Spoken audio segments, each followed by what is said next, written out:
Ah,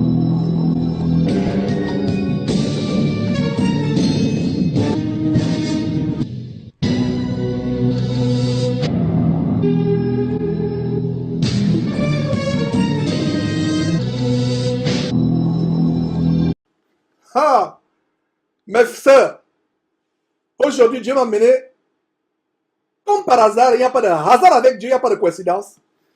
Spécialement aujourd'hui, sans le savoir, j'ai commencé à dénoncer les chrétiennes prostituées, les chrétiennes bordel, en début de cet enseignement. Voilà comment, justement, le premier chapitre du jour commence à exposer les Casarema, les VTV et compagnie. Et toutes ces sœurs mondaines qui s'attachent encore à la volupté, à la frivolité, à la mondanité, aux vêtements sexy entre guillemets, qui font de vous un objet de sexe, aux faux cheveux. Tout est faux sur vous. Votre corps dégage le mensonge, la fausseté. Votre corps tout entier dégage le mensonge, la fausseté. Faux cheveux, faux cils, faux yeux, fausse bouche, faux seins, fausses fesses. Tout est faux. Tout est faux. Faux teint. Vous êtes une poubelle de fausseté ambulante. Vous êtes une poubelle, une fausse sceptique de fausseté ambulante. Voilà. Tout à fait. Voilà ce que vous êtes. Et ce n'est pas Georges qui vous décrit. Il y a plusieurs milliers d'années, plus de 2000 ans, plusieurs centaines d'années, devrais-je dire, plus de 2000 ans, environ 3000 ans même, ou même plus, Ésaïe dénonce ce que les soi-disant chrétiens sont devenus aujourd'hui. Sans vous faire languir, découvrons cela ensemble, verset 16. Le verset 16 dit quoi? L'Éternel dit, parce que les filles de Sion sont orgueilleuses. Qu'est-ce que je vous ai dit en début d'émission et que je vous dis toujours? Chaque chose qui est mentionnée dans l'Ancien Testament est adressée directement à l'Église de Christ aujourd'hui. Quand vous lisez Sion, Sion signifie la maisonnée de Dieu, la maison de Dieu. Quelle est la maison de Dieu aujourd'hui? Vous et moi, l'Église. Donc, les filles de Sion sont les filles parmi Jérusalem, parmi Juda, qui composent Sion. Dieu ne s'adresse pas à des non-croyantes. Dieu s'adresse à des croyantes, mais qui sont comment? Qui sont dans la mondanité, la volupté, la fidélité, la prostitution, la bordellerie. Voilà à qui Dieu s'adresse. Ici, fille de Sion, est-ce que tu comprends cela, ma soeur?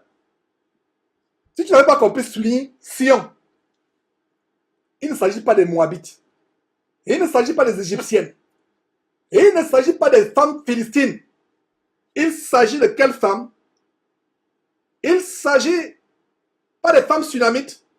Il s'agit pas des femmes mandianites ou pas des femmes ismaélites. Il s'agit de qui? Il s'agit des filles de Sion. Des filles qui se prennent pour des chrétiennes. C'est comme ça qu'on comprend ça aujourd'hui. À l'époque, c'était des croyantes. Dieu ne s'adressait pas à d'autres peuples peut-être pour annoncer un jugement en oracle contre le peuple, ces peuples étrangers qui opprimaient son peuple. Mais Dieu s'adresse directement au peuple comme on l'a vu plus haut. Et ça, c'est le thème d'Ésaïe. Alors, qu'est-ce que la parole de Dieu dit? Il vous a dit que ce n'est pas Georges qui dénonce. Quand vous lisez cela, vous avez l'impression que c'est les émissions de Jésus qui TV que vous allez suivre dans cette partie. Alors, suivons attentivement. Sion, c'est la maisonnée de Dieu, le peuple de Dieu. Nous sommes la Sion spirituelle, vous et moi, dans le corps de Christ. Mais regardez comment certaines chrétiennes sont décrites. Verset 16. L'Éternel dit, parce que les filles de Sion, entre parenthèses, mettez chrétiennes, parce que les filles de Sion sont orgueilleuses. Ah! Allez suivre le Casarema et tous les bordels spirituels et physiques et spirituels qui défilent. Allez suivre TV, VTV, pour ne pas dire Mort TV. Allez suivre tous ces Jézabel qui sont là sur Internet, avec les pendants aux oreilles, avec l'orgueil, des émissions sur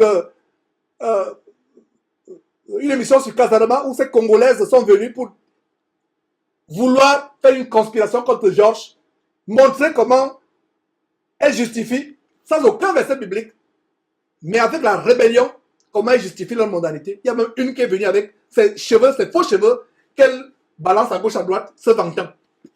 Quand je lis ce verset, je pense à cette femme-là. Toutes ces femmes qui défient dans cette chaîne abominable. L'Éternel dit, parce que les filles de Sion sont orgueilleuses. La première chose qui se dégage sur le visage de cette femme, c'est l'orgueil. Mais là n'est pas le moins de mal. Suivant, mes frères et sœurs. Et qu'elle marche le cou comment? Tendu. Donc mon frère, tu as entendu genre dire à plusieurs reprises le cou tendu. Ce n'est pas moi qui dis. Voilà. Esaïe dit la même chose. En fait, j'ai pris ça d'Esaïe. Elle marche le cou tendu. Esaïe avait observé. Vous pensez qu'il y a quelque chose de nouveau sur le soleil? Regardez Casarema. Regardez ces chaînes. Quand les femmes sont cou tendu, elles imitent qui? Elles imitent leur héros Masolo Tunasi. Le cou tendu, comme un fer qu'on a dressé, avec le micro tendu, bravant la majesté de Dieu. Donc elles marchent le cou. Donc elles sont d'abord orgueilleuses. Et elles marchent le cou tendu. Et elles mettent encore les hauts talons de 10 cm, 20 cm pour que le cou là soit bien tendu en l'air. Elles marchent le cou tendu. Et le regard effronté. Les regards ne se prennent pas pour... Elles ne se prennent pas pour du beurre. Elles ne se prennent pas. Effectivement. Effectivement, sœur Marie-Hélène, Esaïe parle de l'Église aujourd'hui. Et ce sera tout le thème jusqu'à la fin, jusqu'au dernier livre, le 66e livre.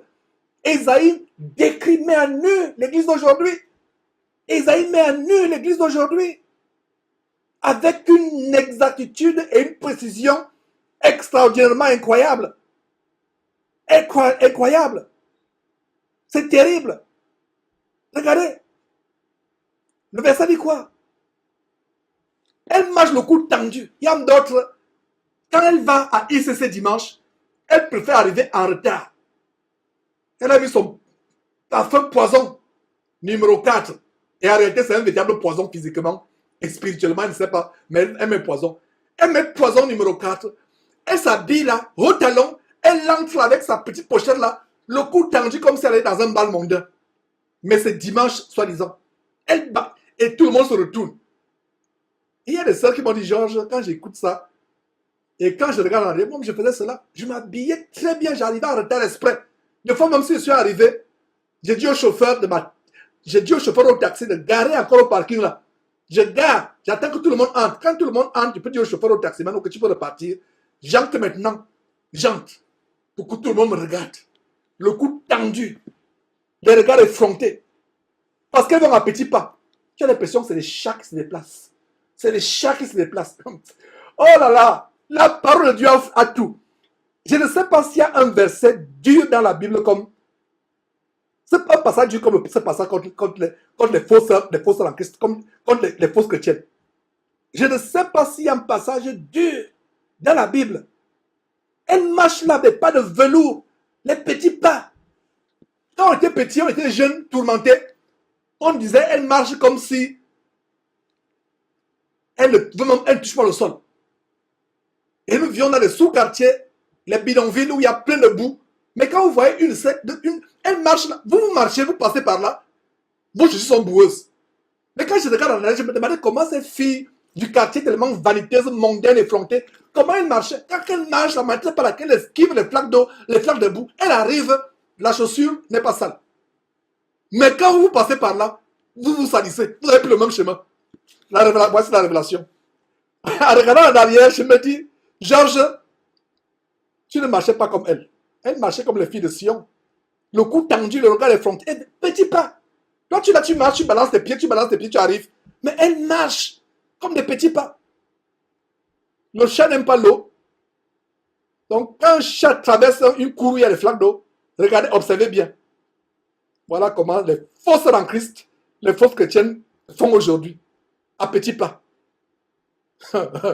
Mes frères, non, c'est pas vrai. La parole de Dieu décrit merveilleusement tout ce qui se passe. Et aujourd'hui, cette émission est un miroir. Et je sais que les sœurs seront délivrées, donc j'anticipe ma joie. J'anticipe ma joie. Ça peut être dur. Ça peut... Graisse les dents. Même s'il y a beaucoup parmi vous qui ont graissé les dents.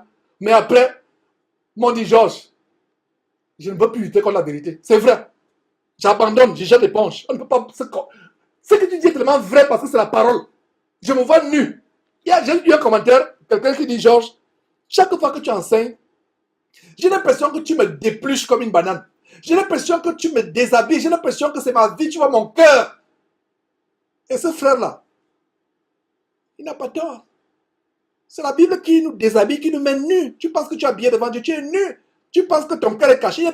Dieu ne fait que parler par ma bouche pour montrer comment est ta vie. Donc ma sœur, tu vas faire comme les... Je suis content parce qu'il y a ces choses. Tu peux graisser les dents actuellement. Comme c'est un commentaire qu'on a d'ailleurs bloqué. Tu peux graisser les dents. Mais beaucoup parmi vous qui sont aujourd'hui en train de suivre, qui sont devenus pieuses, chastes, ont graissé sur les dents. Mais à un moment, ils ont reconnu que non. Là, c'est fort. Je ne peux pas me rebeller contre la vérité. Je ne peux pas me rebeller contre mon Créateur. Je ne peux pas. Autant jeter l'éponge. Autant abdiquer. Autant me rendre. Autant m'abdiquer, autant me rendre. Je n'ai pas envie de jeter l'éponge. Je n'ai pas envie de continuer à combattre. Je vais jeter l'éponge plutôt. Je vais jeter l'éponge et ne pas retenir mon éponge contre Dieu. Jeter l'éponge. Je n'ai pas envie de continuer à combattre contre Dieu. Je vais jeter l'éponge. Donc voilà. Continuons maintenant. Terminons avec la description des filles de Sion. L'Éternel dit, parce que les filles de Sion sont orgueilleuses, elles marchent le cou tendu et les regards effrontés, parce qu'elles vont à petits pas, elles font résonner les boucles dans leur pied. Regardez, elles vont à petits pas et elles font résonner les boucles en même temps. Comment vous pouvez expliquer ça? Comment vous pouvez expliquer? Elles vont à petits pas. Les pas, c'est quoi? C'est les pieds, n'est-ce pas? Donc, en même temps qu'elles font à petits pas, en même temps, elles font résonner les boucles de pied. N'est-ce pas contradictoire? Comment elles arrivent à le faire? Si ce n'est le démon de volupté, de mondanité qui est en elles. Quand tu vas à petits pas, tes boucles de pied ne vont pas résonner. Donc, tu vas à petits pas, en même temps, ça fait résonner pour attirer l'attention. Donc, tu montres que tu es vraiment distingué, tu es vraiment pour attirer le regard. En même temps aussi, tes petits pas et les tintements des boucles des pieds qui vont à petits pas. C'est incroyable. Mais regarde le verset 17. Le Seigneur rendra chauve le sommet de la tête des filles de Sion. L'Éternel découvrira leur nudité.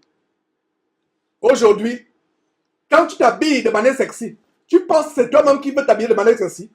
Tu te rebelles à Dieu. Tu te rebelles contre Dieu. Dieu monte ta nudité. Tu te rebelles, tu dis que le pantalon n'est rien. Mais tu mets un pantalon. Quand on voit seulement, en fait, le pantalon devient comme ta peau. Ton pantalon devient ma sœur, ton pantalon devient comme la peau. On voit toutes tes courbes. Tu es en face d'un homme, on voit bien le triangle pubien. Tu es devant un homme, on voit bien la naissance des fesses là. On voit la naissance des fesses. On voit la naissance des fesses. On voit, tu es nu. Tu penses que tu es habillé, tu es nu, tu n'as rien sur toi. Tu n'as absolument rien sur toi. Tu es absolument nu. Absolument nu. Comme un frère en Christ, soi-disant, a invité notre fille, nos enfants, il y avait une célébration et on ne savait pas que leurs amis du monde devaient se retrouver. Sinon, j'aurais refusé que mes enfants s'y rendent. Ma fille vient traumatisée après, elle disait que ce qu'on a vu là, c'est terrible. Des filles habillées comme les mondaines. Il y avait même une qui avait les jambes écartées constamment devant d'autres personnes, sans se gêner. Ça m'a tellement choqué, mes frères. Ça m'a rempli dans une affliction terrible. Quand ma fille m'a dit cela, c'est comme si elle avait jeté mon enfant dans un endroit, dans quelque chose de terrible. Et il fêtait quoi? Un anniversaire. En passant. Je ferme rapidement cette parenthèse. C'est terrible. C'est terrible. Donc tu es là. Donc quand tu penses que tu t'habilles sexy, donc je vais te dire une chose aujourd'hui. Ma soeur, quand tu penses que tu t'habilles sexy là, aujourd'hui la révélation c'est quoi? C'est Dieu qui te rend nu. Ah, je me rebelle contre Dieu. Ah non, Dieu ne regarde que le cœur. Dieu ne regarde pas le corps. Alors que Romains chapitre 12 verset 1 dit que tu dois présenter ton corps à Dieu comme un sacrifice vivant. Tu as dit que Dieu ne regarde pas le corps, il regarde seulement le cœur. Va lire Romains chapitre 12 verset 1. Romains chapitre 12 verset 1.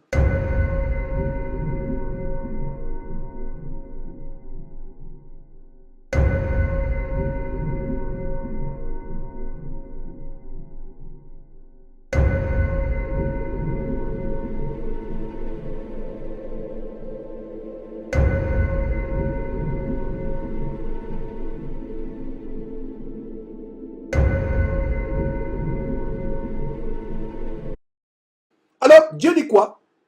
Dieu dit quoi? Regarde la malédiction, comment elle commence. Le Seigneur, commençons par la première malédiction et voyons comment elle se réalise aujourd'hui. Le Seigneur rendra chauve le sommet de la tête. Le sommet, chauve le sommet. Ça veut dire que il y a les cheveux ici. Il y a les cheveux ici. Et tout ça, c'est vide. Jésus-Christ vous a montré cette vidéo. Il y a une chaîne sœur qui s'appelle Godly Beauty TV. Godly Beauty TV. La beauté selon Dieu au naturel. Nous avons montré les vidéos. Des sœurs en Christ. Ma sœur, aujourd'hui là, avec tes faux cheveux que tu as en regardant cette émission, si tu enlèves ça, qu'est-ce qu'il y a ici? Au sommet de la tête là, la calvitie. Tu penses que c'est par hasard? Pourquoi? Dieu te crée avec des cheveux naturels crépus. Tu dis que non, ils sont durs, c'est difficile à payer. Et puis on va se moquer de moi. Alors je vais mettre les produits. Comme cette vidéo qui a choqué l'Amérique il y a quelques jours. Une femme qui a mis Gorilla Glue. C'est une marque de colle forte en menuiserie ou en maçonnerie. Qu'on achète en quincaillerie aux États-Unis. C'est tellement célèbre. Je pense que même quelque part, nous avons cette colle à la maison. Et elle a collé quelque chose de faux, une perruque avec Gorilla Glue. Il a fallu qu'on l'anesthésie pour enlever cela. Et quand elle se réveille, on l'enlevait, elle fait une danse pour remercier. Cette noire américaine là, vraiment, quel démon elle a dans le corps. On a vous montré les vidéos où, quand elles font ses cheveux, je parle des sœurs en Christ. Ma sœur, tu as la calvitie aujourd'hui à cause de quoi? À cause de la rébellion. Des fois, il y a les cheveux ici. Ici, c'est la calvitie. Là, c'est la calvitie. Derrière, là, c'est la calvitie. Il y a une petite touffe là. D'autres même, c'est simplement toute la tête. Peut-être c'est la petite touffe ici devant. Toute la tête, c'est... À cause de quoi? À cause de la rébellion. Mais la bonne nouvelle, c'est que si tu te repens en écoutant cette parole aujourd'hui, en te délivrant de ces artifices de fausseté que les faux pasteurs, bébés spirituels, pasteurs demandaient un petit vous enseigne de mettre les tédiers sono et consorts. Si tu te repens aujourd'hui, Dieu peut te faire repousser des cheveux. Et il y a des témoins, des sœurs, peut-être qu'elles viendront témoigner. Il y a des sœurs qui viendront témoigner. Je suis sûr, en écoutant cette parole, elles viendront témoigner en montrant comment ils avaient la calvitie. Calvitie, il n'y a plus rien. C'est devenu comme la paume de la main. Lisse, comme la cour de l'œuf. Ça ne poussait pas. Mais Dieu lui a fait grâce. Elle s'est repentie. Elle est devenue une créature nouvelle. Et toute la tête a été couverte de cheveux. Parce qu'elle s'est repentie. Dieu lui a fait grâce de pousser les cheveux. Et c'est la preuve de la malédiction des têtes chauves. Dieu te crée avec tes cheveux. Toi, tu veux mettre les cheveux qui viennent de l'Inde qu'on sacrifie aux morts. Quand ça atterrit sur ta tête, ça fait quoi? Ça apporte la malédiction. Dieu rend chauve. C'est important de garder ses cheveux naturels. Les perruques, elles peuvent être naturelles, brésiliennes, malaisiennes, péruviennes, dominicaines, indiennes, tout ce que vous voulez. Ce sont les cheveux de quelqu'un. Pour qu'on puisse les utiliser, on doit les faire passer par des procédures chimiques pour que on enlève les bactéries. Donc, dans tout ce process-là, on y ajoute des produits, des colorants, il y a des métaux lourds, tout un tas de produits. Mais maintenant, lorsque ceci est sur le cuir chevelu est tellement vascularisé. Si on pose ça tous les jours, c'est en contact avec la peau. Donc, il y a une absorption de tous ces produits. Je suis en train de faire des recherches sur ça. Et donc, c'est important finalement de garder ses cheveux naturels. Parce que lorsqu'on garde ses cheveux naturels, on s'évite tous ces tas de maux. Parce qu'on doit pouvoir accepter nos cheveux tels qu'ils sont. Accepter nos standards. Nos standards, ce ne sont pas des cheveux ondulés. On doit accepter nos cheveux naturels parce qu'on voit tellement de pathologies. Professeur Koza, parmi les dermatologues noirs qui font beaucoup de recherches sur ça, elle dit, il y a 20 ans, elle voyait une patiente par an avec des problèmes de perte de cheveux. Aujourd'hui, elle en voit plus de 300. Et nous, en une année, on en a vu 1000. Donc, il y a un problème. Il y a un problème et on doit pouvoir en parler, on doit pouvoir en être conscient. Merci. Je ne sais pas s'il y a un seul verset dans la Bible qui décrit les soi-disant chrétiennes comme ce verset. Qui décrit. Et c'est pour dire quoi? Quand tu t'habilles sexy, non, termine d'abord avec la partie des chauves, parce qu'il y a deux parties dans le verset 17. La première partie, c'est quoi? Dieu rendra chauve le sommet de la tête des filles de Sion. Filles de Sion, c'est les chrétiennes, entre guillemets. Filles de Sion dans l'Ancien Testament, Sion, c'est le peuple de Dieu, c'est la maisonnée forte de Dieu. Notez cette définition de Sion. Maintenant, pour nous chrétiens, quand nous lisons l'Ancien Testament, nous chrétiens, Sion, c'est l'église de Christ. Donc, les filles de Sion, c'est la même chose aujourd'hui. Elles vont à petits pas. Elles font raisonner en même temps, les boucles leurs pieds en allant à petits pas. Ce qui est pour moi, je ne sais pas comment elles arrivent à faire cela. Parce que pour faire résonner les boucles, il faut aller à pas le soldat. Mais toi, tu vas à petits pas au point où tu traverses un terrain boueux, marécageux. Même une goutte de boue n'est pas sur ta chaussure. Au-dessus de ta chaussure, peut-être la semelle, pas au-dessus. Mais en même temps, tu vas à petits pas comme un chat. Mais en même temps, tu fais résonner les pieds. Il n'y a qu'un démon en toi qui peut faire que cela se produise. Le verset 17 dit quoi? Le Seigneur rendra le sommet de la tête chaude. Ma sœur, ta calvitie est le signe de la rébellion. Les faux cheveux, faux ongles, les boucles d'oreilles, les bijoux. Tout ce qui est faux. Tout ce qui est faux. Voilà. À partir d'aujourd'hui, en écoutant ce verset, fais cette prière. Fais cette prière, ma sœur. Seigneur Dieu, cette parole que le frère Georges donne est dure. Mais je reconnais que j'étais rebelle. Je me suis rebellé. Mais aujourd'hui, Seigneur, je me repens. Je jette l'éponge. J'ai bravé avec mes regards. J'ai bravé avec mon comportement à plusieurs reprises. J'ai bravé le regard de ta majesté. Je me suis rebellé. Mais aujourd'hui, en écoutant cet enseignement, Seigneur, je ne vais plus me rebeller. Je vais rassembler tout ce qu'il y a dans ma maison. Dans mes placards, tout ce qui est faux, je vais rassembler cela, je vais brûler cela. Et Seigneur, pardonne-moi. Tu as dit dans Matthieu, tu as dit dans Proverbe chapitre 28, verset 13, que celui qui cache ses transgressions ne prospère point. Mais celui qui les avoue et les délaisse obtient miséricorde. Seigneur Dieu, j'avoue aujourd'hui que je me suis comporté en rebelle. Je me suis comporté en te défiant.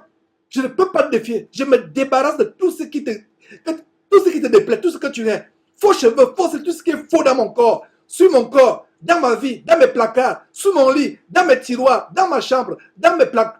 Tout ce qui est faux dans ma maison, je me débarrasse de cela. Seigneur, pardonne-moi. Je veux naître de nouveau. Je veux être une nouvelle créature. Transforme-moi, Seigneur.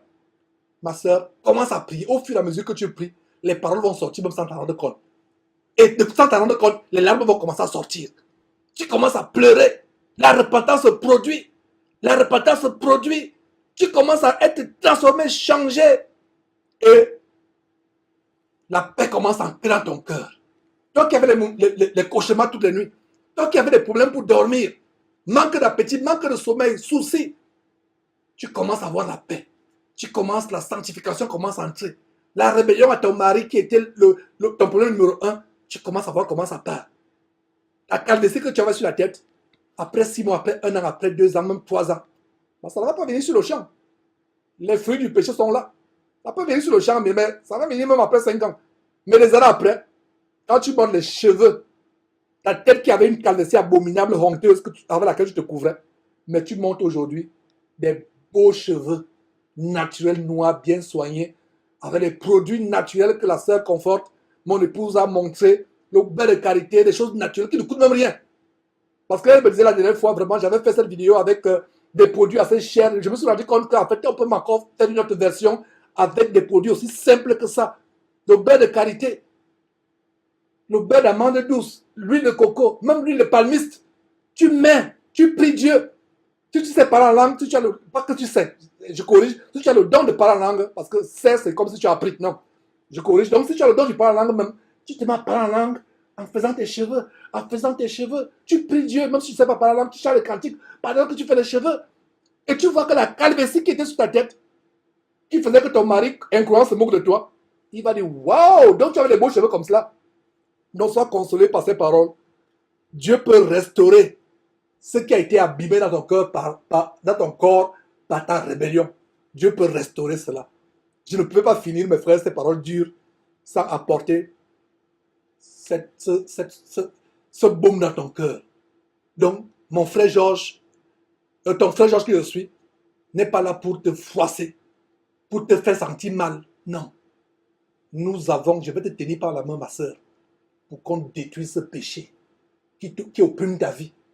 Et que les faux prédicateurs sur Internet amènent pour qu'ils oppriment ta vie. Je te saisis par la main, ma soeur. Je t'aide Tu n'es pas seul.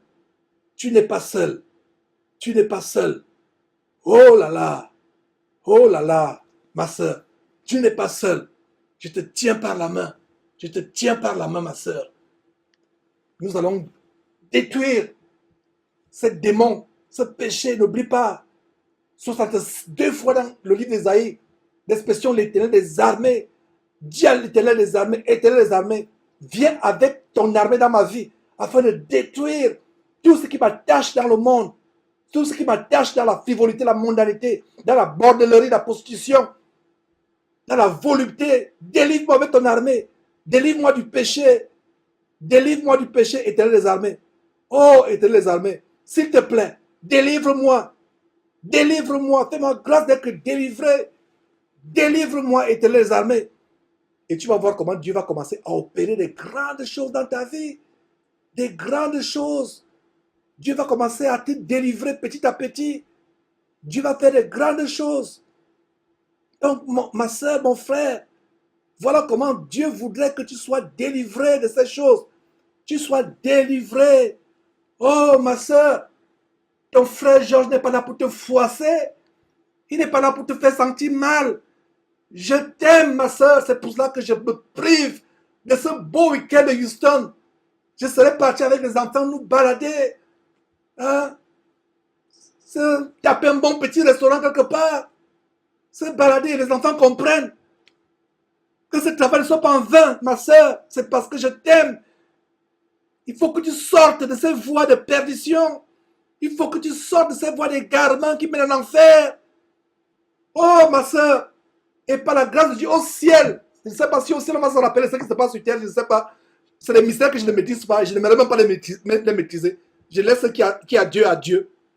Les mystères de Dieu sont à Dieu. Donc, ma soeur, mon frère, laisse les mystères de Dieu à Dieu. Il y a des gens qui me demandent qu'est-ce qui se passe au ciel. Je dis, frère, soeur, si tu veux savoir ce qui se passe au ciel, fais tout pour y aller.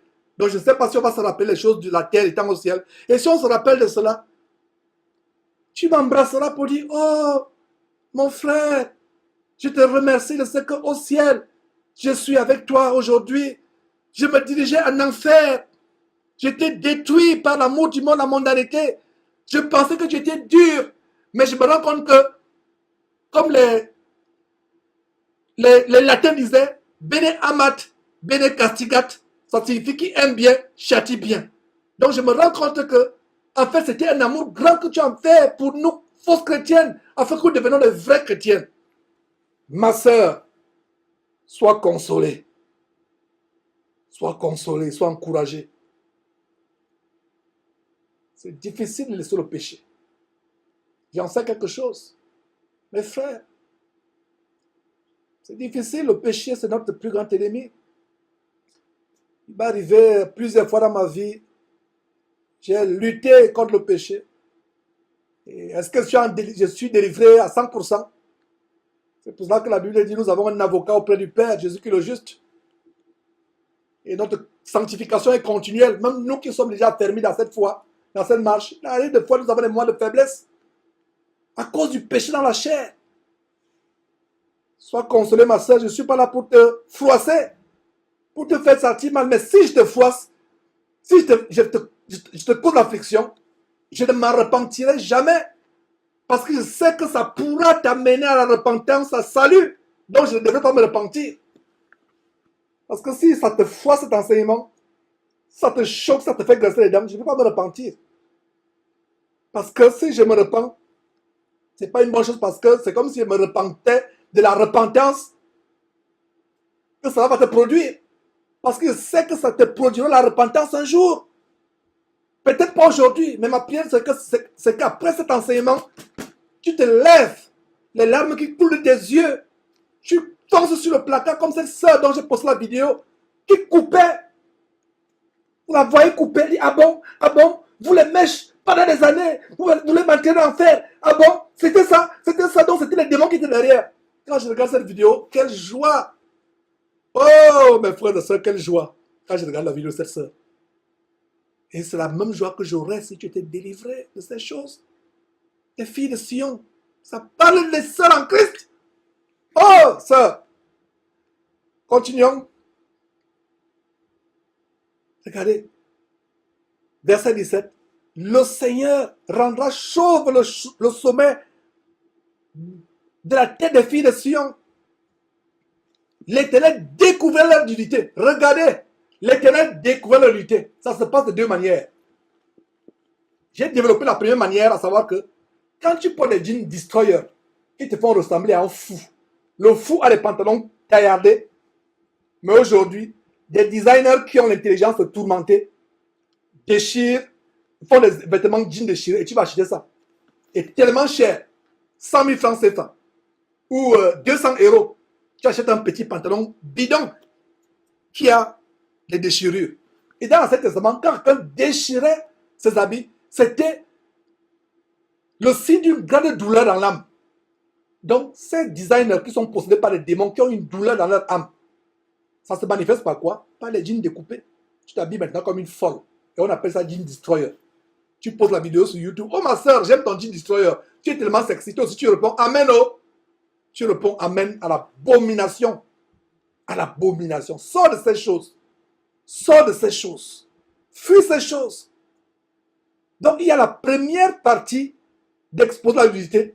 Donc, quand tu t'habilles avec le pantalon serré, qu'est-ce qui se passe? Ça montre que tout est courbe. Cette jupe qui montre toutes tes courbes, quand on te voit par devant ou par derrière, on te voit nu. Tu es nu. De fois, il y a d'autres qui mettent des habits transparents. Tu es nu. Tu penses que tu te rebelles contre Dieu? Non, ma soeur, tu ne te rebelles pas contre Dieu. Non, c'est Dieu qui expose ta nudité à cause de la rébellion. Voilà la révélation. Extraordinaire révélation. Il y a une deuxième manière par laquelle Dieu expose la nudité. Les hommes couchent avec toi. Tel couche avec toi, il te laisse. Tel couche avec toi, il te laisse. Ils ne sont pas tes aucun te marie. Dieu découvre ta nudité. Lisons encore ce verset pour que tu comprennes très bien. Dieu dit quoi? Le Seigneur rendra chauve le sommet de la tête. On est passé par là, j'ai tellement bien démontré. Maintenant, l'Éternel découvrira ta nudité de deux manières. Tu vas être rebelle. Quand tu es au quartier, toi chrétienne, tu marches à petits pas. Tu esquives la boue. On ne sait même pas pourquoi tu esquives la boue. Les gars du quartier vont commencer à coucher avec toi un à un. N'est-ce pas? Parce que tu veux leur montrer que tu marches à petits pas en faisant. Quand tu fais résonner les boucles de tes pieds au verset 16. Regarde le verset 16. Quand tu fais résonner les boucles, c'est pourquoi? Qu'ils entendent. Et quand tu fais résonner, les chiens te poursuivent. Quand toi, tu fais résonner, les chiens du quartier vont te poursuivre. Ils vont coucher avec toi. Et voilà comment, tel couche avec toi aujourd'hui, tel couche avec toi aujourd'hui, tel couche avec toi aujourd'hui. Tu penses que, et tu es contente. Quand je grandissais, la nullité, la virginité d'une jeune fille était un grand prix. Aujourd'hui, dans les lycées, dans les collèges, les universités, elle se vante même. Même sur Facebook, elle poste sur Facebook. Ah, moi, j'ai perdu ma virginité hier. Elle poste ça sur les réseaux sociaux. Il y a même des filles aujourd'hui, dans les lycées, dans les collèges, qui doivent mentir. Elle n'a pas été déviergée, mais elle est obligée de mentir qu'elle a été déviergée pour ne pas être exclue du club de copines du lycée ou du collège. Il faut qu'elle mente qu'elle a été déviergée. La virginité, quand je grandissais, j'étais petit, c'était un trésor. Aujourd'hui, ce n'est pas un trésor. Tu épouses une femme qui a couché avec toutes les femmes, tous les hommes du quartier. Homme ou femme, hein, parce que même le lesbianisme est devenu. Je parle des soi-disant chrétiennes. Quelle est la malédiction ici? La malédiction, c'est quoi? C'est Dieu qui fait découvrir ta nudité. Ta nudité doit être vue par ton mari. Rien que par ton mari. Maintenant, Dieu te punit. Tu te rebelles contre Dieu. Non seulement tu es chauve. Et pour garder la calvitie, Dieu te dit, tu aimes les faux cheveux, n'est-ce pas? Tu aimes les perruques, n'est-ce pas? Alors, puisque la chevelure qu'il t'a donnée pour couvrir ta tête n'est pas suffisante, donc quand toi tu mets les polis défrisants, quand tu mets la perruque, qu'est-ce qui est en place? Quand tu mets les tissages, donc Dieu enlève. Dieu est un Dieu juste. Est-ce que vous voyez comment Dieu est un Dieu juste? Alors pourquoi tu te plais d'avoir la calvitie? Donc même tu laisses les cheveux naturels. Tu dis que je vais mettre les tissages. Je vais mettre les faux cheveux. Je vais mettre les tissages. Je vais mettre les perruques. Alors Dieu qui est juste et bon, qui t'a créé, dit, ah, moi Dieu, je t'ai créé avec les cheveux. Tu ne veux pas ces cheveux. Alors, reste avec tes perruques. Moi, j'enlève ce que j'ai créé. C'est pour ça que le sommet de la tête à la calvitie. Est-ce que vous avez compris? Dieu est merveilleux. Dieu est merveilleux. Et ça ne s'arrête pas là. Tu fais teinter tes boucles là, pour montrer que tu as les boucles. Tu fais balancer ta tête à gauche à droite pour que les garçons te voient. Voilà, donc ils vont découvrir ta nudité. Et quand tu passes dans le quartier, ils ricanent en te voyant passer. Ils ricanent. Mais ma soeur, si par le passé, tu es passé d'homme en homme et tu es devenue chrétienne, rends grâce à Dieu. Quand il dit chrétienne, chrétienne véritable, il y a la crainte de Dieu. Parce que là où le péché a abondé, la grâce a surabondé. Et toi qui écoutes cet enseignement aujourd'hui, ce n'est pas en vain. C'est pour ça que j'aimerais que vous partagez ces exhortations à tout jeune sœur en Christ que vous connaissez, sœur en Christ entre guillemets, pour que cela nous fasse réfléchir et nous amène à la repentance. Verset 18. En ce jour, le Seigneur ôtera la bouche, les boucles qui servent d'ornement à leurs pieds, et les filets et les croissants. Verset 19, les pendants d'oreilles, les bracelets et les voiles. Verset 20, les diadèmes, les chaînettes des pieds et les ceintures, les bois de sanctuaire et les amulettes, les bagues et les anneaux du nez. Verset 22, les vêtements précieux et les larges tuniques. Regarde tout cela. Regarde tout ce avec quoi ces filles de Sion s'engonçaient. J'utilise bien le mot s'engonçaient. C'est un français ancien, mais c'est un français. Je n'ai pas d'autres mots. Il y a des gens qui disent Georges, tu as des mots. C'est quel français? C'est un français. L'engoncement de ces sœurs en Christ aujourd'hui. Regardez avec quoi elles s'engoncent. À partir du verset 18. Les filets et les croissants. Soulignez. Faisons un petit jeu à ce niveau. Soulignons ça avec quoi ces femmes s'accoutrent, s'engoncent le corps. Soulignons les objets de leur engoncement. Verset 18. Les filets et les croissants. Filet 1, croissant 2, verset 19. Pendant l'oreille 3, bracelet 4, les voiles 5, les diadèmes 6, les chaînettes de pied 7, les ceintures 8, les bois de santé, les amulettes 9, 10, les bagues et les anneaux du nez, nous sommes à 12, les vêtements précieux, les larges tuniques, nous sommes à 14, les manteaux et les gibetières, nous sommes à 16, verset 23, les miroirs, les chemises fines, nous sommes à 18, les turbans et les surtout légers. Une vingtaine d'artifices mondains frivoles d'engoncement. L'amour du monde, mes frères et sœurs. Voilà. L'amour du monde. L'amour du monde. C'est comme ces filles aujourd'hui sont des chrétiennes. Leur sac à main. Si on versait tout ce qu'il y avait dans le sac à main, cheveux, ceci, cela. Mes frères et sœurs, c'est terrible.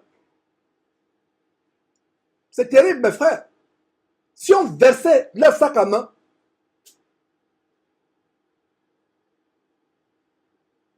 il y aura tous ces objets. Rouge à lèvres, crayon de beauté, les petits plaques là pour les poudres, les petits miroirs. Exact. Pourquoi? Pourquoi t'engoncer avec toutes ces choses?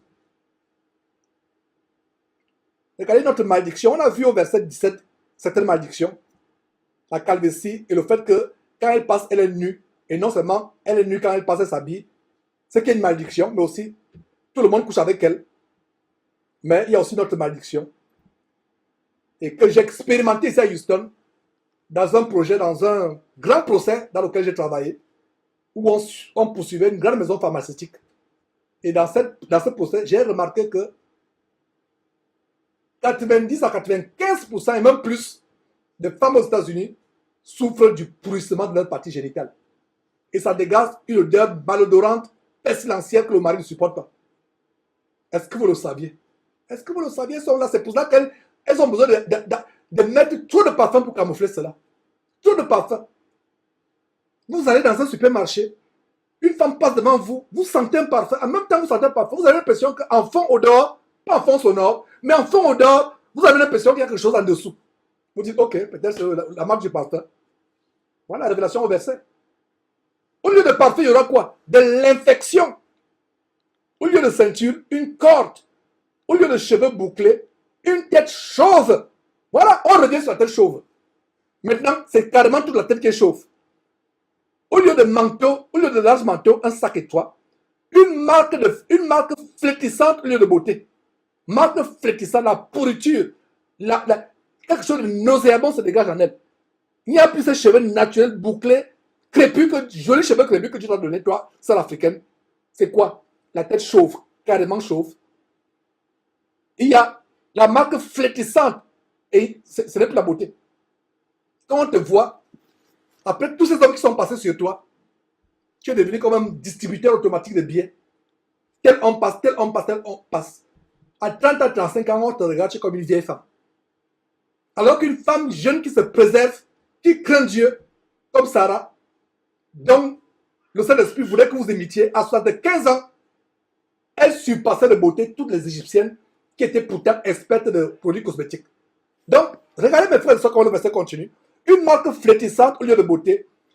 Les hommes tomberont sous le glaive et tes héros sous le combat. Verset 26. Les portes de Sion gémiront et seront dans le deuil. Dépouillée, elle sera assise par terre. L'église est assise par terre à cause des choses que nous dénonçons aujourd'hui. Mes frères et sœurs, marquons une pause et terminons les deux autres chapitres du jour, les deux chapitres restants, chapitre 4 et le chapitre 5.